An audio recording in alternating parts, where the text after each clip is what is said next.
দিনভর রোজা রাখার পর সন্ধ্যায় ইফতারিতে মুড়ির কদর অপরিসীম। মুড়ি এখন কারখানায় তৈরি হলেও হাতে ভাজা মুড়ির স্বাদ ও মান এখনও অতুলনীয়। কুমিল্লার বরুড়া উপজেলার লক্ষ্মীপুর গ্রাম সেই ঐতিহ্যবাহী হাতে ভাজা মুড়ির জন্য প্রসিদ্ধ, যেখানে শত শত মানুষ এই পেশার সঙ্গে যুক্ত। এই গ্রামের নাম লক্ষ্মীপুর পালবাড়ি। মুড়ি ভাজা ব্যবসা হিসেবে চিনে সবাই। লক্ষ্মীপুর গ্রামের প্রায় 40টি পরিবার প্রজন্ম ধরে হাতে ভাজা মুড়ির কাজ করে আসছেন। আমল থেকে এই ব্যবসা শুরু হয়েছে। আমার দাদা করে গেছে, পরে আমার বাবা করছে, এখন আমার বাবা মারা গেছে, এখন আমার ভাইও করে। গৃহস্থালীর চুলার গরম বালুতে ভাজা হয় চাল, আর সেখান থেকে তৈরি হয় সুস্বাদু মুড়ি। নারীরা ভাজা মুড়ি তৈরি করেন আর পুরুষরা তা চাল নিতে ছেঁকে পরিষ্কার করে বাজারজাত করেন। প্রতিদিন লক্ষ্মীপুর গ্রামে প্রায় 2700 কেজি মুড়ি ভাজা হয়, যা শুধু কুমিল্লা নয়, নোয়াখালী, ব্রাহ্মণবাড়িয়া, চট্টগ্রাম ও ঢাকা পর্যন্ত সরবরাহ করা হয়। আমাদের এই বাজারে এক ধরনের এই গিগজের মুড়ি আর টাবি, বৈশাখে নতুন বৈশাখে আইলে ওই সময় আরেকটা দানা আসে টাবি দান, ওইটাও বীজ উপরে সাইডে করে।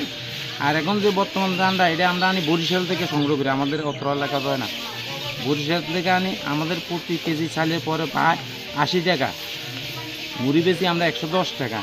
মুড়িগুলি সর্বোচ্চ বেশি যায় আমাদের ফেনীতে, মাইজদি, কুমিল্লা, ঢাকা, চাঁদপুর। ব্যবসার প্রসারও লাভজনক হওয়ায় স্থানীয় ব্যবসায়ীরা জানান, প্রতি কেজি মুড়ি পাইকারি বিক্রি হয় 100 টাকায়, যেখানে প্রতি কেজি 8 থেকে 10 টাকা লাভ হয়। খুচরা বাজারে এই মুড়ি 120 থেকে 130 টাকায় বিক্রি হয়। গাজী গ্যাস স্টোভ রান্নায় আনে শিল্পের ছোঁয়া। আমরা এই দামটা সংগ্রহ করি বরিশাল থেকে, ওইখান থেকে দামটা আনি চাঁদপুর, আমরা আনি ট্রলারে, ওইখানে চাঁদপুর অটো রাইস মিলে চালটা করি, মনে করেন আমরা মুজাফর এখানে লই আসি, আমাদের মুজাফরগঞ্জ লক্ষ্মীপুরে, ওইখানে আমাদের 15-20টা চুলে আছে, বিভিন্ন জায়গায় প্রোডাকশনে তাদের টাকা দিয়ে আমরা মালটা বাজাই নি আমরা এখানে মালদারে ডাবিশিং করি, করে প্যাকেট করি, চাপলারি, কুমিল্লা, চাঁদপুর, ফেনী, নোয়াখালী, মাইজদি, বিভিন্ন জায়গায় এবং লোকাল বাজারও পর্যাপ্ত পরিমাণ মাল চলে। এগুলো আমরা পাইকারি দিই 110 টাকা, দোকানদাররা কাছে 130-140 টাকা।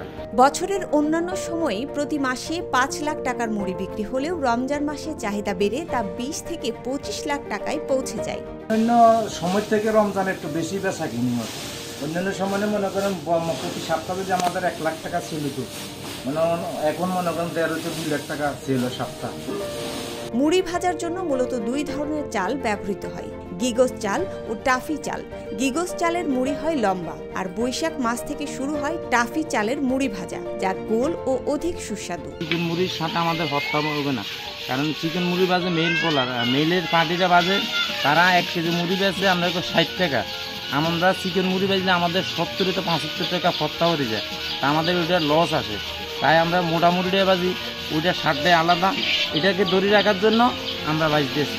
ঐতিহ্য ও জীবিকার মেলবন্ধন প্রজন্মের পর প্রজন্ম ধরে লক্ষ্মীপুর গ্রামের মানুষ টিকিয়ে রেখেছেন।